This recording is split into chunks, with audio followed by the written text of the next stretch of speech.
प्यारे बच्चों, masters board की संस्कृत की कक्षा में आपका स्वागत है। मैं कुसुमलता सिंह आज आप लोगों के लिए संस्कृत सुधा कक्षा 4 की पाठ्य पुस्तक के अष्टमा पाठा परोपकारा को लेकर उपस्थित हुई हूँ। बच्चों, आज हम लोग इस पाठ के हिंदी अनुवाद को समझेंगे तथा साथ ही साथ संपूर्ण अभ्यास कार्य को भी समझकर करेंगे। सबसे पहले तो जो पाठ का नाम है परोपकारा, इसके अर्थ को हम समझ लेते हैं। परोपकारा शब्द बच्चों दो शब्दों से मिलकर बना है, पर और उपकार। पर मीन्स होता है दूसरा और उपकार का मतलब होता है भला करना। दूसरों का भला करना ही परोपकार कहलाता है। तो बच्चों देखिए, इस पाठ में 3 पिक्चर्स बने हुए हैं। इस पिक्चर में एक नदी है जो पानी से भरी हुई है और एक महिला देखिए पानी भरकर ले जा रही है और तालाब में तैरती हुई बत्तखें भी इसके पानी को पी रही हैं। तो नदी अपना पानी कभी नहीं पीती, बल्कि दूसरों की भलाई के लिए दे देती है। दूसरे लोग ही इसके पानी को पी के तृप्त होते हैं। ठीक है। इस पिक्चर में एक सैनिक है जो बॉर्डर पर तैनात है और दुश्मनों से देश की रक्षा कर रहा है। तो ये सैनिक भी अपनी नींद को, प्यास को, भूख प्यास को त्याग करके हम लोग चैन से सो सकें, इसलिए बॉर्डर पर रहकर देश की रक्षा करते हैं, ताकि कोई बाहरी देश के लोग हमारे देश में घुस करके कब्जा ना कर लें, आक्रमण ना कर लें हमारे देश पर। यहाँ एक फलों से भरा हुआ वृक्ष है और इस वृक्ष के फल स्वयं नहीं खा रहा है, बल्कि दूसरे लोग खा रहे हैं। एक बच्चा खा रहा है। कहने का मतलब है कि जो पेड़ फलों से लदा हुआ होता है वो अपने फलों को कभी नहीं खाता, बल्कि दूसरे लोग ही उसके फल को खा करके संतुष्ट होते हैं, अपनी भूख को मिटाते हैं। तो ये जो हमारी प्रकृति हमें क्या संदेश दे रही है? हमें परोपकार करने का संदेश दे रही है, दूसरों का भला करने की संदेश दे रही है। तो आइए अब हम इस पाठ को पढ़ते हैं। इयम नदी अस्ति, यह नदी है। इयम का अर्थ होता है यह, स्त्रीलिंग शब्द है। क्योंकि नदी शब्द स्त्रीलिंग है, इसलिए यहाँ पे इयम शब्द का प्रयोग किया गया है। इयम नदी अस्ति, यह नदी है।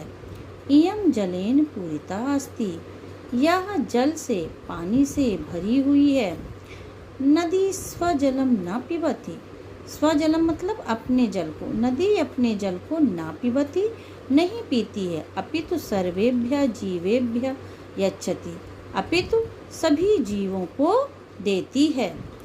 अस्याह जलम पानाय, इसका जल, पानाय मतलब पीने के लिए, स्नानाय नहाने के लिए, सेचनाय सींचने के लिए, सेचनाय चा का अर्थ होता है और सींचने के लिए होता है। नदी के जल से हम खेतों की सिंचाई करते हैं। अयम सैनिकः अस्ति, यह सैनिक है। अयम देशम रक्षति, यह देश की रक्षा करता है। देशस्य रक्षा एव तस्य कर्तव्यम अस्ति, देश की रक्षा ही उसका कर्तव्य है।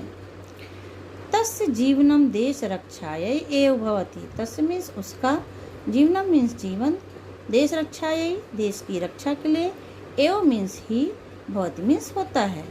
उसका जीवन देश की रक्षा के लिए ही होता है। अयम वृक्षः अस्ति, वृक्षा मीन्स पेड़। अब वृक्षा शब्द पुल्लिंग है, इसलिए इसके साथ में आया हुआ सर्वनाम शब्द भी पुल्लिंग में लगा हुआ है।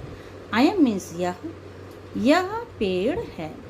अयम फलः पूर्णः अस्ति, यह फलों से भरा हुआ है।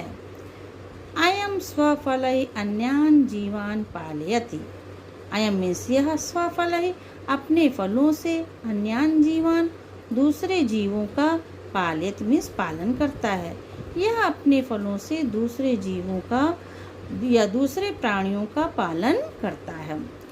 अस्य छायायाम जनाः विश्रामं कुर्वन्ति, इसकी छाया में लोग आराम करते हैं। किम बहुना, अधिक क्या? किम मीन्स क्या, बहुना मीन्स अधिक। मतलब कहने का है कि अधिक क्या कहा जाए। अस्य जीवनम परोपकाराय एव भवति, इसका जीवन परोपकार के लिए ही होता है। अब देखिए किस श्लोक दिया हुआ है परोपकार पर।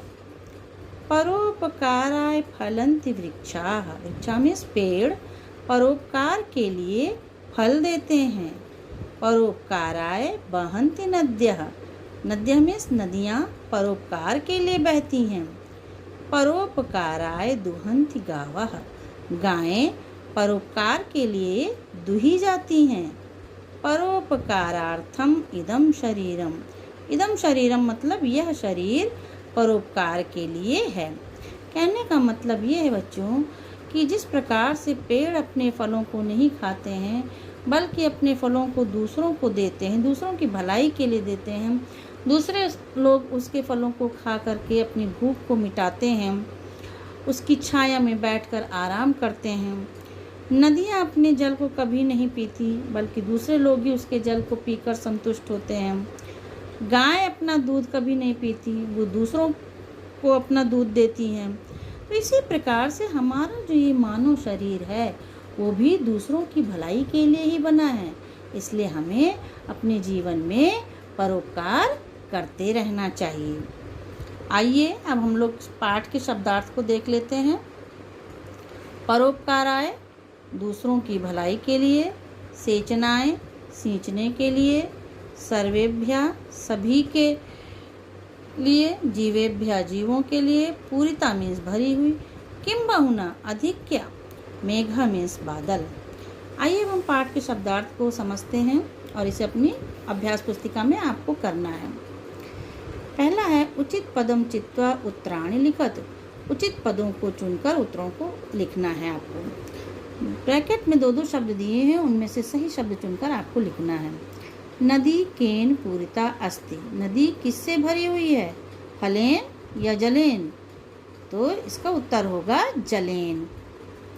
अगला है स्वजलम का न पिबती। अपने जल को कौन नहीं पीती है? दो ऑप्शन दिए हुए हैं, वृक्ष और नदी, तो इसका उत्तर होगा नदी। देशम कह रक्षति। देश की रक्षा कौन करता है, सैनिकः या शिक्षकः? उत्तर होगा सैनिकः। अगला प्रश्न है यथा योग्य मेलित्वा वाक्यानि लिखत। यथा योग्य मिलान करके वाक्यों को आपको लिखना है। नदी क्या करती है, सर्वेभ्य जीवेभ्य जलम यच्छत। सभी जीवों को जल देती है। अब ये आपको वाक्य के रूप में लिख लेना है कॉपी में मिलान करके। वृक्षः स्वफल ही जीवनम पालयेत। अपने फलों से, पेड़ जो है अपने फलों से जीवों का पालन करता है। सैनिकः देशम रक्षति। सैनिक देश की रक्षा करता है। शिक्षकः बालकान शिक्षयति। शिक्षक बालकों को शिक्षा देता है। तीसरा प्रश्न है बहुवचने परिवर्तित। बहुवचन में परिवर्तन कीजिए। एक वचन के शब्दों को बहुवचन में परिवर्तन करना है। जैसे कि वृक्षः का वृक्षाः हो गया। इसी प्रकार से सैनिकः का सैनिकाः, नागरिकः का नागरिकाः, जनः का जनाः। अब क्रिया शब्दों को बहुवचन में बदलना है। ये देखिए, भवति भवन्ति, रक्षति, सॉरी यहाँ भवन्ति मैंने लिख दिया, इसका होगा रक्षन्ति। आप लोग अपनी कॉपी में सही से लिखेंगे रक्षन्ति, रक्षन्ति। गच्छति गच्छन्ति, पिबति पिबन्ति। अगला प्रश्न बच्चों, चित्रं दृष्ट्वा उचित पदानि चित्वा रिक्त स्थानानि पूरयत। चित्र को देखकर उचित पदों को चुनकर रिक्त स्थान मतलब खाली जगहों की पूर्ति करनी है। ये चित्र बना हुआ है, ये देखिए, इसमें काले काले बादल घिरे हुए हैं, वर्षा हो रही है, किसान खेत में बुआई कर रहा है।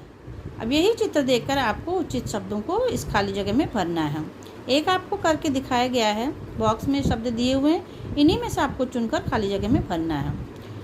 अयम मेघः वर्षत। यह बादल बरस रहा है। मेघः करोति। मेघः गर्जनम करोति। कृषकः करोति। किसान करता है, क्या करता है, बुआई। बुआई की संस्कृत होगी रोपणम। कृषकः रोपणम करोति। एतस्य जीवनम परोपकाराय एव भवति। इसका जीवन परोपकार के लिए ही होता है। आशा है बच्चों आपको ये पाठ अच्छे से समझ में आ गया होगा। तो मिलते हैं अगले वीडियो में, तब तक के लिए धन्यवाद।